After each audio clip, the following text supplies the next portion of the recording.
Hi, it's Dr. Sonia and Dr. Krissa. Today we want to discuss constipation and fecal loading and bowel flushes. For many of you, you're very familiar with our recommendations, and hopefully you have seen some of the successful results of really flushing the gut safely but aggressively. So Krissa is going to go into some of the research on this, and this is to help give you more information, more knowledge, and to keep you motivated to get that biofilm out of the gut and make sure the gut has the opportunity to heal. Great. So I think with the constipation piece, I do remember when Sonia and I learned constipation over 20 years ago, the term constipation was very large. Like if you had a bowel movement once every 2 weeks, you were constipated. But keep in mind, this is the large intestine. So a lot of our fecal loading cases will happen in the rectum and the sigmoid colon because it is lacking the gravity piece. When you stand up, stool will go down here. But this is the holding area that's very common in our patients. So when we're looking at what is normal, we often talk about the Bristol stool chart, which is kind of in the corner here. Let me move us real quick. So the Bristol stool chart, when I took Sonia's maternity leave, everyone was talking about type 1, type 2. I'm like, what are they talking about? But she had trained her patients on the Bristol stool chart. So keep in mind, a normal bowel movement is a type 4 from your fingers to your elbow or your wrist to elbow. The which should be your OK, the symbol of your OK thumb. Anything that's larger is constipation. And anything that is not optimum is more likely to be inefficient or constipation. So I think the optimum type of bowel movements we're looking at mean that the function of the digestive system is one thing, but if you have something stuck in the pipes, you can have regular bowel movements around this debris that's stuck. So we have very medical definitions of constipation, which we learned in this little fat book in our offices. But the definition of constipation was rejigged a little bit as of 2019. And the rejigged or the more optimum definition for constipation talks about how a huge percentage of kids would have it. I mean, up to sort of 20 to 30% of those kids going to see a doctor would have functional constipation. So the definition would be things like infrequent stools, less than 3 bowel movements per week, abdominal pain when you're having a bowel movement, incontinence or having stool come out that it shouldn't, or stool with maneuvers, which is when the children usually are making positions.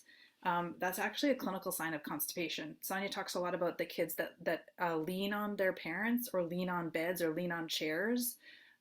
What's that one called again? Yeah, so that term is called posturing, Posturing. and they'll push their belly into furniture. Or I had a little guy not too long ago, he was leaning over the desk coloring, and there was a lot of pressure on his belly. Some kids lay on the ground. Recently, I had a child who was hugging his mother, but he was hugging her sideways, so her hip was sort of driving into his intestine. And then, of course, you'll get kids who just push their own intestines. But I ask a lot about this, and a lot of the parents are not recognizing that this is a quite significant sign of fecal loading. So much so that the physicians, that's one of their flags to requisition a bowel x-ray to identify the fecal loading. And keep remembering things like blood in the stool, but also getting up at night to pee lots or wetting the bed. So, wetting the bed is actually almost a very classic sign for constipation that's brand new, that we've sort of been learning about for a long time, Sonia and I, but now it's actually in the medical constipation assessment. So, also remember the toilet training experience your kids went through, or really skinny kids or kids with some weight. That can also be clinical signs of constipation. This is when the kids have fecal loading and it's actually poking into their bladder, and that's when they pee the bed at night. Not because they have any issues with the bladder, actually, it's because the bladder wall relaxes, and at night, then they sort of relax that tone and then they pee. So, Sonia talks a lot about the medical aspects of constipation, and this is the paper, the Tim Bui paper. She talks about with all of the major symptoms that would correlate to constipation or fecal loading. Yeah, this one, I look at this paper almost every day. I send it to almost every family, and we go through it together, or I have them print out the symptoms their child is experiencing and highlight, or print out the paper and highlight the symptoms their child is experiencing. And just kudos to this group of doctors and researchers, because these symptoms 90% of the time correlate with something going on in the bowel. And in my experience, that is almost always fecal loading. So from tapping to constantly wanting to eat to the posturing Chris talked about, waking up in the middle of the night, crying for no reason, being angry, irritable, frustrated. And the wonderful thing about this list is that it is almost always completely treatable if we can flush the old stuff out of the bowel.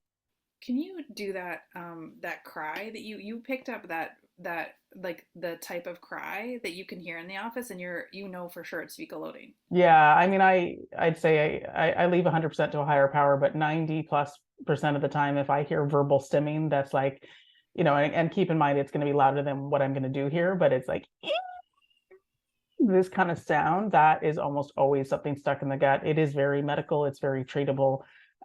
We need to understand that before we say something's behavior, children need to be properly evaluated. And that's what this research article is saying, that we need to evaluate the gut when children present with these behaviors. And it's life-changing, right? Because the behaviors are medical, and when they're medical, they're treatable and reversible. And then if children are not so preoccupied with feeling uncomfortable and pain, they can do other things. They can make more eye contact. They can play differently with toys. Hopefully that opens up, and it often does, opportunities for communication, social interaction, and learning. And you can't always see it on palpation. So when doctors try to palpate masses in the stool, you can't always feel it and you can't always see it. So when we're looking at diagnosing, so these are just some things that are secondary constipation, which we'll just leave in for your information. And then the definition of functional constipation, legally or technically, we'll just kind of leave that in there. But when we're talking about the assessment piece or the diagnosing piece, physical exams shouldn't be excluded, obviously, but really like the bigger cases should actually be worked up with a bowel x-ray assessed for fecal loading, and ultrasounds don't work for this type of diagnosis. No, I've had kids get ultrasounds and the ultrasound says it's fine, and then they get a bowel x-ray and it's severe fecal loading. Mm-hmm. So And the doctors, sometimes they can't palpate children diagnosed with autism, and even if they do, they can't, because of the way that the intestine is tilted, right? Our organs aren't just flush, they tilt, and that part of the bowel, particularly the right side, the ascending colon, it's hard to figure out if there's stuff stuck in there. So what we ask patients to do is ask the doctors for a bowel x-ray assessed for fecal loading. It's called a plain abdominal x-ray or a KUB x-ray. And then the x-ray technicians will do the proper assessments, and the diagnosis on the findings area should be normal. And if it's mild, moderate, or severe, it's bad. It's medical. Stool should not show up on an x-ray. That's better for bone, highly calcified or dense tissue. When you're seeing stool show up on a bowel x-ray, it's old. It's really old. It's calcified, like turned into stone old. So then it has to be medically treated, and water and diet and fiber are not the way you treat it. That's the way you maintain it. You can also do a transit time test where you eat something and you check how long it takes for you to see the food for the last time, not the first time. So you can eat something colored like beets or purple dragon fruit, and the transit time should be sort of 8 to 18 hours or 24 hours, and never see that food again. So you try 2 different foods if you can, with 2 different fiber contents. Corn, everyone can see corn in the stool, unfortunately. But your transit time with a colored food and corn should both be, I see it the next day and I never see it again, pass. If you're seeing it 5 days later, 3 days later, fail. There is fecal content in there that shouldn't be there. And it stops the absorption of nutrients. When we look at autism and other developmental concerns, there's such staggering nutrient deficiencies. It's because the stool is literally blocking the absorption of nutrients. And I think we're going to touch on the nature of the stool, right? And being sticky, gooey because of the microbes, but I'll let you keep going here. Well, I think that's the 2-piece process is 1, take it out, and 2, then maintain the treatment, because the stool itself can be sticky and hard, but once it's on the inside of the digestive system on the bowel, it can also, you can lose some of your tone when it's been there for a while. So you want to keep everything moving and not allow the stool to stick back there and lose that elasticity. If you've blown your tone entirely, you can see it on a bowel x-ray, but you can lose your tone a little bit and it looks okay on paper. So you sort of want to pull all the junk out and then maintain the tone for a period of a long time, so the adult, the child, can have time to pull that elasticity of the pipes or the digestive system back to where it should be, which can take minimum 6 months to a year. So, well, in autism, the kids already have issues with tone. They have mitochondrial impairment, they have impaired motility, so they're going to get a lot of damage to the intestines and to, a lot of problems with getting that tone to return to normal, which is why replenishing with all the fats is so important, because the fats give your muscles tone, whether it's the muscles to communicate, to make eye contact, or for the digestive system to function properly. So we can't really move on to maintenance therapy unless we are out of disimpaction therapy. And I think what we're finding is it takes a long time to get everything out. And so we think it's like a one and done, or I've done it for a week, or I've done it for a month. And our job is to make sure we see that the disimpaction is done and then move you to the maintenance therapy. But almost always we're sliding back to there's still debris in the pipes and it can be sticky and hard to get out. And our cases where we're seeing chronic infection, that stool is like phyllo pastry, like glue, cement, glue, cement, glue, cement. And you can't peel cement off your desk with a sponge. You really got to pick it off, and it takes time and effort. And soap and water aren't going to do it. So the right tools have to be used for the disimpaction protocol. And then sometimes a slightly different plan is going to be for maintenance therapy. Yeah, disimpaction for my folks is the bowel flush, pediatric bowel flushes. So this is why we decided to call the digestive system pipes, because it's very visual, and you are talking about trying to get the debris off, but that debris can be sticky, and until you get it clear, then that's when you move on to that maintenance therapy. So we use magnesium oxide in our clinic almost exclusively now because of the benefit that we can see, and the dose can be a lot smaller than you can do with other substances. So magnesium oxide is going to be different than, say, Restorelax or Peg Flakes, because the type of osmotic or water diarrhea that it induces is slightly deeper and more aggressive. And these agents we're used are generally called osmotic diarrhea agents, or water through the pipes. So we don't want to use something that makes the bowel lazy. We don't want to use something that's going to scratch the inside of the pipes, and we want to do something that can be used long term, because it can take a while to get the stuff out and maintain the flow, so you can give the bowel time to pull, well, to heal it, to give more tone, that's Sonya's saying, but also make sure the tone is going in the right direction. So I guess in Asia, magnesium oxide is still used, especially in Japan, but in the world, magnesium oxide was used preferentially. I mean, it started with magnesium sulfate as a constipation protocol in like the 1600s. But now what we see is some places have stuck to the magnesium oxide as a therapeutic mechanism, because it's got a curative model. Like you can get out of this situation if you pull the debris out of the pipes. And I think some of the problems we've had over the years is that we thought we'd moved on to the maintenance therapy, but we weren't out of the disimpaction, spot yet. And so this is probably the most aggressive but safest tool we found to do that. And one of the reasons is because I'll give you this little visual here. Oh, I'm going to move our faces a little bit. So why magnesium oxide is because it does blend with the hydrochloric acid and the gastric acid. It then converts into magnesium chloride, and then it will actually use a bit of the base, the pancreatic juices, to make a bit of a base. So it's got an acid and a base kind of hustle to it. And the type of osmotic diarrhea it will shift is will also generate some gases to pull the debris off the pipe. So it's not just going to push water through the pipes, but it's also going to have a safe, very gaseous type of combination that will move things through the pipes in a lot more stable way. And then the magnesium is safely eliminated in the kidneys. So we know this magnesium oxide can be done at high doses, and it can be done safely. So that's kind of why we've used it. And places in Japan have used doses like for adults 2 grams 3 times a day for years to get the disimpaction and the maintenance therapy in play. Yeah, which is 2,000 milligrams, right? Right. Yeah. So yeah, these are kind of like a sample of one of our standard constipation protocols for kids, as we start low and then we go higher and higher and higher. And we're looking at making sure you see the stool come out of the digestive system. So Sonia does this really well, but she also winds up seeing in her cases that parents can do lots and lots of magnesium and there's no fecal matter that comes out. There's just like brown water or water and very little fecal matter. So then there has to be higher and higher doses of magnesium, so you're actually getting the debris out. If you're getting hard stool and you're putting water in it, you're making kind of muddy stuff, sticky stuff out of it, it's going to go down a couple feet. But you have to get a dose that's consistent enough to really get that debris out of the pipes.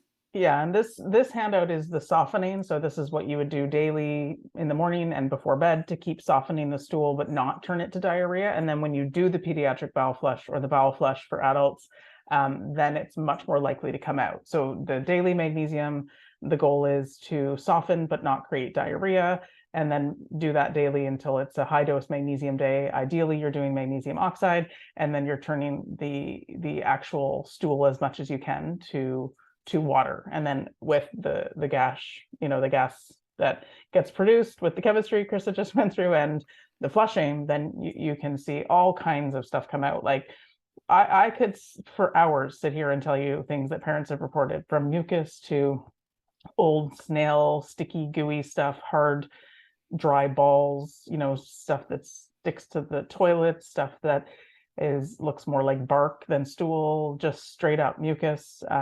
Really unbelievable what's stuck in there. But at the same time, if you compare it to the severity of the symptoms that our patients are experiencing, it does make sense that the gut is this compromised and this filled with old garbage. And that's what I say. I mean, if you're going to renovate your home, you can't have it filled with garbage. So when we renovate the health of the body, the cells, the gut, the brain, we need to have enough of this garbage removed so we can make a big impact. And that's why this treatment is so important, and it's very safe, it's very successful.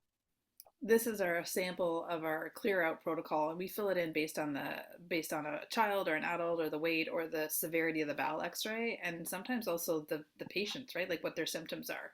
So yeah, this is the more aggressive clear out that we do expect lots of diarrhea. Yep. I mean, like when lots of people ask about the why, and I think generally our food has been compromised. That's why we always suggest change in diet. So we have stronger nutrients, food that has more fiber, but also less processed food. And because microbes are always in the digestive system, we choose food that is not going to grow them and allow them to control the environment where that sticky glue-like scenario just keeps on being produced. So we choose food that's highly dense in lots of nutrients, but is not going to grow any microbes. Yeah, and the biofilm, as I always talk to my families about, if you have heavy metals and you have opportunistic microbes or even more pathogenic microbes, they're going to live together in a biofilm. So whether they're yeast, bacteria, parasites, viruses, they all live in the biofilm, which is basically like a house made of metals and minerals covered by cotton candy, which is the gooey, sticky stuff. And that will stick to the gut wall until you flush it. And when you flush it, it does. It's like tar, sticky, old stuff. And so people will ask, well, how do we treat microbes? You starve them and you flush them. How do you treat metals? You flush them. And so out with the mucus is the biofilm. It's a very, very effective way to detoxify the body and to get rid of microbes. And then the last thing I say to all my families is that if you have yeast or Clostridia or strep or Lyme or co-infections, if you feed those bugs, they will stay. If you starve them, they'll go. So, the diet has to be in place. Not saying it's easy, but certainly having these symptoms that we see in autism, all these behavior, aggression, self-injury, tics, tapping, constantly jumping and running, waking up in the middle of the night, that's not easy either. So that's why these bowel flushes are super important, as Krista calls it, Disimpaction. And then to maintain it, we need to make sure the diet is in place so the kids don't keep reaccumulating all that stuff and all that junk in the gut. I think this slide talks about fiber, but you can't put fiber on a bad diet and expect to have change. You have to change the diet so it changes the digestive system, the environment to the digestive system. So we tend to recommend no carbohydrates, no dairy, and no white potatoes. And it's hard, but it's very treatable and it's very successful. So thinking about the dietary recommendations on top of a highly processed diet won't work. And you'll get these numbers. You'll get these fiber numbers, no problem, when you change the diet. So you don't have to even track the fiber. All right. I think That's it? I think that, let me just see real quick. Yep. I think that's probably it for our constipation presentation. Yeah. Yeah, I think we flush it and then we work on healing. And I think we should get on in another video and talk about all the different healing strategies that we have. Okay. Great.